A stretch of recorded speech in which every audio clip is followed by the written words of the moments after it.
팍팍한 우리 경제, 경제명의 박시동이 진단합니다. 경제 허준. 환율 비상입니다. 원달러 환율이 오늘 장중한 때 1,400원을 찍을 정도로 급등했습니다. 환율이 이렇게 빨리 오른 건 중동 리스크 때문으로 보이는데요. 당장 우리 경제에는 고금리, 고물가, 고유가 비상이 걸렸습니다. 경제 허준 코너에서 빨리 자세히 살펴보도록 하겠습니다. 박시동 경제평론가와 함께합니다. 어서 오십시오. 네, 안녕하세요. 박시동입니다. 우리 지금 원달러 환율 상황이 굉장히 좋지 않아 보입니다. 예. 어떤 상황입니까? 간단하게 이제 며칠 상황만 좀 정리해드리면은 12월에 1,375원에 마감을 했거든요. 지난주 금요일 이것도 굉장히 높았거든요. 예. 근데 바로 이번 주 15일 들어서 1,383원. 어저께 1,400원을 실제로 장중에 터치하고 1,389로 터치했고 계속 올라가는 거예요. 예, 오늘은 근데 조금 진정이 돼서 1,386으로 좀 전에 마감을 했습니다. 종가 기준으로 봐도 이게 17개월 만에 최고치를 돌파했고 이 주간 단위 상승폭도 저희가 보거든요. 이것도 현재 올 1월 19일 이후로 가장 큰 폭으로 주간 단위 상승폭을 기록했고요. 심지어 12일에는 하루 만에 11원이 넘게 올랐어요. 그러니까 이게 굉장한 거죠. 사실은 이제 환율은 끝에 전자리를 갖고 싸웁니다. 몇 원 몇 전 할 때. 그런데 하루에 11원이 올랐다는 건 엄청난 거죠. 예. 한마디로 말하면 지금 약간 통제 불능 급등 장세 또는 공포감마저 들게 하는 판이다. 약간 지금 이런 상황까지 지금 보여지는 경우라고 할 수 있겠습니다. 요 환율이 어느 정도로 높은 수준인 건가도 좀 짚어주신다면요. 사실 이제 그런 그 우스개의 비유가 있잖아요. 개구리가 갑자기 뜨거운 물에 들어가면 죽는데 물을 서서히 끓이면 뜨거운 줄 모르고 있다가 사망한다라는 것처럼 사실은 굉장히 높은 구간에 우리가 이미 올라와 있었어요. 1,300을 넘고 최근에 박스권이 1,300에서 1,340 왔다 갔다 했거든요. 그래서 이미 높은 그 밴드에 있기 때문에 잠깐 이게 어느 정도인지 좀 약간의 착시가 있었거든요. 내성이 좀 생겼다고 할까요? 하지만 이것도 굉장히 높은 수치였는데 여기서 더 위로 갔는데요. 아까 앵커님 오프닝 멘트에서 말씀하셨듯이 이 1,400을 터치한 거는 우리나라 건국 이래 4번밖에 없어요. 한 번은 IMF 때고 한 번은 전 세계적인 글로벌 위기 때거든요. 나머지 한 번이 언제냐면은 미국이 강력하게 금리를 1에서부터 쭉 끌어올리던 정말 그 킹 달러였을 때 그때 이제 우리는 레고랜드 사태랑 겹치면서 한 번 있었고 지금 2번입니다. 그러니까 역대 4번밖에 없었고요. 특히 이 2번이 이번 정부에 들어서 2년 만에 다시 찾아왔기 때문에 굉장히 현기증 나는 구간에 들어갔고 역사적 구간이다 이렇게 사실은 평가를 하고 싶습니다. 예. 진짜 심각한 상황이라고 말씀을 지금 해주신 건데 역대급 고환율 도대체 원인이 뭔가요? 일단은 먼저 이제 말씀을 드리면 하나는 미국발 이 금리 인하 전망이 소멸됐다라는 미국발 이슈가 하나 있고 또 하나는 이스라엘, 이란, 중동전의 이 확산 불안이 하나 있고 또 하나는 이제 이 동북아 특히 이제 우리하고 위안, 우리하고 N 이게 이제 사실 동조화되는 경향이 있는데 동반 약세 상황.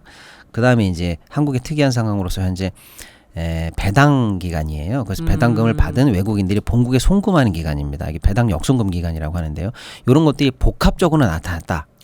이 복합적으로 겹친 게 4-5가지 원인이 한 번에 쏟아졌다 이렇게 보시면 될 것 같고요. 어떻게 이렇게 많은 악재가 한꺼번에 그렇습니다. 다 쏟아졌을까요? 그래 이제 하나하나씩 좀 따져볼 필요가 있겠어요. 가장 이제 제가 처음에 말씀드린 게 이제 미국발 얘기를 안 할 수가 없는데요. 사실 이제 총선이라 우리가 조금 놓치고 있었어요. 근데 금융권에서는 총선만큼이나 중요하게 봤던 게 지난주 우리가 총선 이래 있었던 미국의 소비자 물가 발표 CPI라고 하는데요. 이걸 굉장히 중요하게 봤습니다. 우리는 쉬었지만 미국은 쉬지 않았거든요.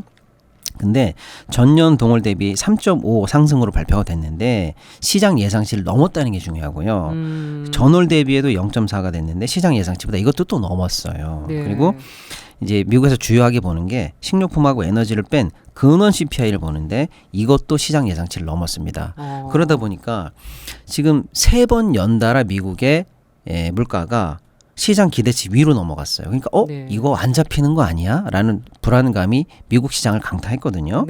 특히 이제 최근에 방금 발표된 물가지수는 최근 반년치 중에 가장 높은 수치였어요. 그래서 굉장히 불안해하던 중이었고 특히 이제 엊그제는 다시 한번 여기다 쐐기를 박는 수치가 발표가 됐는데 소매 판매 지수가 발표가 됐는데 이것도 전월 대비 0.7이 늘어서 시장 예상치를 당연히 넘었고요. 이걸 다 합쳐보면은 미국 시장 아직 뜨겁다. 너무나 견조하다라는 네. 말씀을 드리고 싶은데요. 그러다 보니까 이거 물가 안 잡히는 거 아니야? 이제 여기서부터 이제 인과관계가 들어가는데 물가 안 잡히면 기준금리 임리 못 내리는 거 아니야? 그러면 고금리 장기간 늘어지는 거 아니야? 네. 그러면 증시 떨어지겠네. 그리고 채권금리 올라가겠네. 다 연쇄적으로 다 작용하는 연쇄 거죠. 반응이 나올 걸로 전망이 됩니다. 그래서 시장에서 급속히 이제 이 투심이 얼어붙으면서 이제 패드워치라고 해서 이제 금리를 전망하는 시장 참여자들의 전망치가 있는데 현재 기준으로만 제가 말씀드리면요. 6월 달에 당초에는 올해 뭐 3회 인하하네 뭐 이런 얘기가 있었는데 지금 6월 달 기준으로 동결이 84.8%예요. 오늘 기준으로는요. 네. 그러니까 6월 상반기는 끝났다고 보는 거. 아예 끝났다고 보는 거고요. 9월, 10월 전망도 현재 동결 전망이 더 우세한 상황입니다. 그러니까 사실상 연내 인하가 어려운 거 아니야라는 이 상황이 유지될 거라는 얘기인 거죠. 그런데 오늘 또 쐐기를 박은 게 파월 의장의 인터뷰가 나왔습니다. 오늘 뭐라고 그랬냐면 금리 인하 가능성 확실히 낮아졌다. 2% 근접한다는 확신을 나는 가지지 못했다. 앞으로 더 오래 걸리겠다. Higher for longer 이렇게 얘기를 했거든요. 그럼 우리 환율 어떻게 되는 겁니까? 이게 굉장히 큰 영향을 일단 줬는데요. 시나리오는 간단합니다. 미국 기준금리가 안 떨어져? 그러면 기준금리거든요. 그럼 기준금리를 반영하는 국고채 금리는 그 위로 올라가게 돼 있어요. 예. 그래서 보니까 미국의 이제 기준금리 중에 뭐 단기는 뭐 3년짜리도 있습니다만 주로 이제 기준금리 얘기할 때 시장 기준금리, 국고채 기준금리 얘기할 때 10년물을 봅니다. 10년물이 한때 3.8까지 떨어졌었는데 네. 지금 이제 물가 안 잡힌다고 하니까요. 바로 나오는 게 4.5를 돌파하고 하루 만에 4.6을 돌파하고 오늘 다시 4.65를 돌파하고 있습니다. 연일 미국의 국고채 금리가 올라가고 있어요. 그러면 그리고 2년물은 한때 5%를 넘었어요. 이게 쉽게 말씀드리면 이겁니다. 미국의 국채라는 게 안전자산의 대표격인데 네. 그걸 5%나 금리를 챙겨줘? 그럼 그거 사야지. 이런 심리가 강화될 거 아닙니까? 네. 그러다 보면 어떻게 될까? 그걸 사기 위한 달러가 필요하죠. 네. 그러니까 국고채 금리가 상승이 되면 강달러, 킹달러는 당연히 따라옵니다. 그래서 당연히 보니까 12일에 아시아 시장 기준으로 달러 인덱스가 105.62를 넘었는데 16일에 바로 106을 돌파하고 어제 다시 106.05 연일 상승 중. 그러니까 금리 인하가 멀어졌다. 국고채 금리가 오른다? 그러면 킹달러네? 달러 인덱스 강해지네? 그러면요. 달러가 강하면 달러랑 바꾸는 달러의 상대 통화는 그냥 자연스럽게 약세. 그렇게 되는 요 거군요. 흐름이 딱 굳어지니까 바로 아시아 시장에 직격탄을 주죠. 근데 우리 금융당국이 예. 여기다 기름을 부었다고. 너무나 안타까운 실기가 하나 있었는데요. 금요일이었습니다. 총선 때문에 하루 밀려가지고 우리는 금요일에 금통위, 한국은행 금통위가 있었는데 금통위는 뭐 이번에 기준금리 동결될 거라고는 다 예상했는데 이제 기자간담회를 통해서 당연히 환율이 불안하니까 기자들이 물어봤어요. 이창용 총재에게. 네. 그때 이창용 총재가 우리한테만 뭐 특별한 일 아니다. 강달러 때문에 주변국 다 공통적으로 벌어지는 상황이다라면서 약간 나이브한 상황 인식을 보여줬는데 바로 시장에서는 이걸로 해석했습니다. 그러면 당국이 이걸 심각하게 안 보는구나. 그러면 개입하지 않겠구나. 즉 환율 시장에 대한 바리케이트가 없어졌다. 네. 라고 시장이 해석해서 그날 바로 아까 말씀드린 것처럼 11.3원이 오른다는 등의 이 시장에 기름을 부었어요. 즉 네. 방어선이 없다는 속내가 드러났다. 이렇게 보는 거예요. 잘못된 신호가 된 거군요. 그렇습니다. 그래서 그날 오버슈팅이 엄청 나왔고 그날 시장이 약간 환율 관련해서 패닉이 왔습니다. 네. 그러니까 당국자의 말 한마디가 시장에 기름을 붓는 게 이게 얼마나 큰 문제인지 모르고 약간 실언 비슷하게 있었던 거죠. 네. 다행히 불행 중 다행히 금요일이었는데요. 주말엔 더 난리가 났죠. 이제 어떻게 하는 거냐. 네. 그래서 이제 이런 말씀 좀 이상하지만 주말에 뒤늦게 정신을 차렸나 봐요. 그래서 뒤늦게 당국이 윤 대통령도 뭐 비상 회의도 소집하고 당국자도 회의가 돼서 한국은행 말로 멘트가 새롭게 정정이 되는데 우리가 뭐 개입은 안 하겠다는 거는 시장의 오해다. 네. 우리도 할 수 있는 일을 하겠다라고 주말에 긴급히 불을 끄는 얘기가 나왔습니다만 이미 시장에 패닉과 공포감이 전파된 후여서 네. 매우 안타까운 실기한 멘트가 나왔었거든요. 적절한 예. 대응이었다고 보긴 좀 어려울 것 같고 그렇습니다. 고환율을 부른 다른 요인 국제 정세가 지금 또 영향을 미친 거잖아요. 그렇습니다. 이제 미국발 얘기는 이제 해드렸고요. 이제 많은 분들이 아시겠습니다만 이제 이란 이스라엘의 공격과 보복 공격 또 지금 현재 확전 일로에 있는 이 상황 다 다 아실 겁니다. 근데 급박하게 돌아가고 문제는 있어요. 이게 자극할 수 있는 게 유가거든요. 아직 유가가 본격적으로 튀지는 않았습니다. 일부 오르는 건 맞는데 상상했던 거 이상으로 오르지는 아직 않고 있습니다만 우리한테는 공포감을 가중시킵니다. 왜냐하면 네. 우리가 주로 수입하는 원유의 60~70%가 다 중동산이고 그렇죠. 특히 호르무즈 해협을 통해서 60%가 들어오거든요. 근데 이 해협이 전장의 중심부로 떠올라서 실제로 원유 수송이 문제가 되면은요, 원유 자체가 오르지만 원유의 수송비가 30%가 더 할증이 됩니다. 통계에 따르면요. 그러다 보면 우리는 2중, 3중의 유가 부담을 안게 되고요. 부담뿐만 아니라 수급이 늦어지는 그로 인한 부작용이 또 생기거든요. 어떻게 이렇게 악재가 많을까요? 그렇습니다. 그런 상황이고 심지어는 우리가 이란과 관련해서 외교 실패 사례가 한 번 있지 않습니까? UAE 가가지고 적인이 어쩐 이런 얘기가 있었고 그 이후에 또 이란에 우리가 줘야 되는 석유 대금 미납 등등등으로 인해서 실제로 우리 선박이 납포된 적이 있었어요. 많은 분들이 아실 겁니다. 이런 불안감이 우리에게는 이 2배, 3배의 충격으로 다가오는 거죠. 예. 그다음에 아까 제가 말씀드린 것처럼 다른 원인 하나가 또 4월의 역송금 이슈인데 얼마나 될까라고 규모를 따져봤더니 현재 기준으로 약 70억 달러 수준으로 보입니다. 네. 그러면 한 적게 잡으면 7조에서 많게 잡으면 10조 사이가 이제 빠져나가야 되는데 보통 같으면 큰 부담은 없습니다. 예. 다만 4월 달엔 좀 떨어져. 환율 약세야. 요 정도로 이제 고정화된 건데 지금 같은 상황에서는요. 이 작은 짱돌이 얼음장 위로 떨어지면 살얼음을 깰 수가 있는 상황이라서요. 그렇습니다. 지금 그런 상황이고 또 하나 말씀드리고 싶은 게 이 동부가 아까 말씀드린 그 환율 이 공동화 현상이거든요. 다 패키징이 돼 있어요. 그래서 지금 위안화도 굉장히 약세를 바라고 있는 상황이고 네. 엔이 우리만큼 사상 최저치를 뚫고 올라가고 있는데 엔도 심리적 저항선인 150엔을 애저녁에 넘었고요. 네. 153엔에서 막는가 했더니 당국이 개입을 안 해서 154도 넘었고요. 그래서 엔과 원이 동시에 약세로 몰리면서 동조화 심리에 기름을 붓고 있다.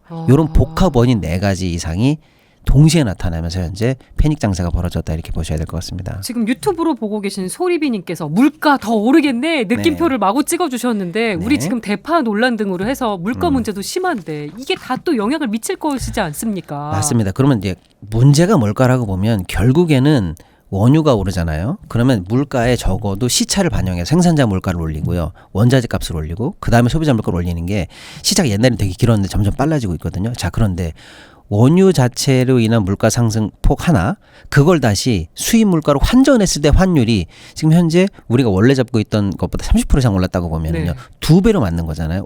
원유 인상, 원자재 인상, 그걸 원으로 바꿨을 때 인상. 그게 우리 물가에 직격탄을 줄 거라는 게 하반기 우리 경제에 굉장히 암울한 현재 어떤 암초로 등장한다 이렇게 보셔야 되는데 많은 분들이 아시겠지만 현재 대파 총선, 사과 총선에서 소비자 물가가 우리 서민들에게 엄청난 고통을 주고 있지 않습니까? 근데 지금 다른 이런 요인들도 안 좋으면 어떡합니까? 더군다나 우리 물가도 아까 미국 물가처럼 3개월 동안 계속 다시 지금 못 잡고 있어요. 다시 수치가 올라가서 V자는 아니지만 U자 반등으로 올라가고 있는 중이었거든요. 그래서 이걸 꺾어내야 되는 게 굉장히 하반기 경제의 중요한 포인트였는데 꺾이는커녕 고유가 고환율로 인해서 더 잡기 어려워진다라는 거고 이렇게 되면은요 당연히 가처분 소득이 적은 상황에서 고물가 직격탄을 맞으면요 내수 침체가 예해질 것 같거든요. 그렇겠죠. 경제 성장률 전체에도 영향을 막대하게 줄 수 있는 암울한 지금 현재 상황이다라고 볼 수밖에 없을 것 같습니다. 금융 당국이 이제 좀 적극적으로 대응에 나서야 되지 않을지 어떻게 보십니까? 네, 그래서 아까 말씀드린 것처럼 주말 새 긴급히 소방수 역할을 자처하겠다 뭐 이런 얘기도 했고요.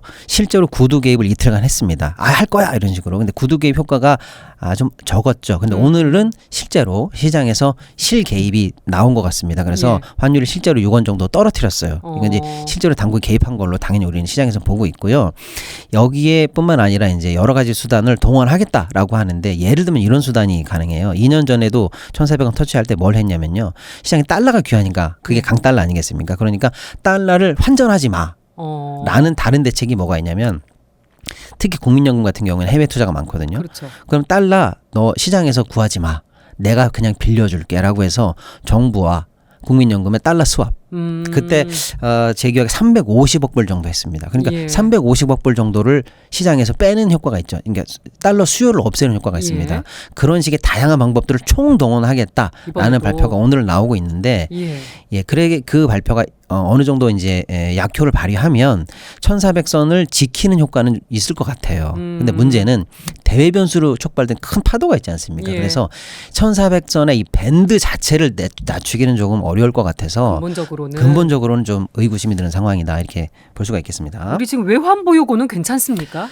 이게 사실은 평소 우리가 튼튼하면 이런 강달러도 버텨낼 수 있는데 지금 아까 말씀드린 것처럼 킹달러, 강달러면 상대국통한 약세다. 그건 누구나 알 수 있지라고 하는데 이번 비교를 해보니까요. 주요국들, 달러랑 거래하는 주요국들의 평균 약세가 마이너스 1.2에서 1.6이에요. 근데 우리는요. 마이너스 2가 넘었어요. 그러니까 방금 앵커님 지적처럼 우리 경제의 특수한 리스크가 여기에 더 가중되는 효과를 분명히 만들어냈거든요. 예. 그걸 한국은행 총재가 이걸 강조했던 거예요. 국제적인 현상이야. 아니죠. 우리에게만 특수하게 가중된 리스크가 있었던 거죠. 우리만 이번에 2% 넘게 약세장이 펼쳐졌거든요. 그 원인은 뭔가 여러 가지 있습니다. 일단 우리가 경제가 너무 안 좋고요. 그러니까 달러 수급이 안 되잖아요. 수출이 안 되니까요. 네. 뭐 그런 건 당연히 우리 알고 있는 건데 환율 전쟁이 벌어졌을 때는 당연히 방금 앵커님의 첫 질문 너무 좋았던 게 우리 외환 보유고 괜찮아? 한번 따져봤어요. 그랬더니 윤석열 정부 시작할 때 4,600억 불 정도의 외환 보유고를 가지고 이 정부가 출발했는데 네. 지금 4,100억 불 정도 수준입니다. 좀 줄었군요. 500억 불 정도의 우리 외환 보유고가 없어진 상황이에요. 그다음에 이제 그거는 쉽게 말하면 이제 약간의 이제 큰 무기고 같은 거고 실제로 전장에 나갈 때 군인들이 총 메고 나가는 그 탄창, 네. 총알 그 역할을 하는 거는 이제 외평 기금이라고 합니다. 네. 외국한 평형 기금. 그걸 가지고 거기서 실제로 막 달러를 시장에다 던지고 사고 팔고 하면서 달러 전쟁을 하는 건데 네. 외평 기금은 정확한 금액은 사실은 대외비입니다. 그런데 현재 시장에서는 260조 내외로 우리가 추정을 합니다만은 많을 때보다는 많이 줄었어요. 그런데 작년에 큰 사건이 있었는데 하나가 뭐냐면 정부가 지금 천문학적인 세수 결손을 냈는데 그 세수 결손하니까 국채 발행해라 라고 했는데 싫다 이랬거든요. 그러면서 국채 발행하지 않고도 나는 세수를 메꿀 수 있어 라고 하면서 여기서 꺼냈었죠. 외평 기금에서 20조를 땡겨 썼습니다. 근데 물론 그 원화를 땡겨 썼기 때문에 직접 영향이 없다 이럴 수도 있으면 어쨌거나 외평 기금이 줄어들었고요. 네. 또 하나는 외평 기금에 달러를 채워 넣을 수 있도록 작년에 국회의 동의를 받아서 채권이면 빚이거든요. 국채를 발행하겠다고 해서 23억 불 국채 발행 한도를 넓혀놓고 작년에 채권 발행하려고 그랬어요. 근데 정부 당국이 안 했습니다. 예. 그래서 실제로 작년에 달러 보충이 안 됐어요. 그런 상황까지 감안을 해야 된다는 거. 그렇습니다. 저희가 이제 시간이 거의 다 돼가지고 정말 10초 짧게 네. 경제 허준의 처방 어떻게 내려주시겠습니까? 굉장히 지금 위급한 상황이고 살얼음 상황입니다. 우리 경제 수장들 말 조심하기로 더 냉정하고 더 차분하게 대응해 주시기를 부탁드리겠습니다. 진짜 비상 상황이라는 네. 거. 네, 경제 허준 박시동 평론가와 함께했습니다. 고맙습니다. 감사합니다.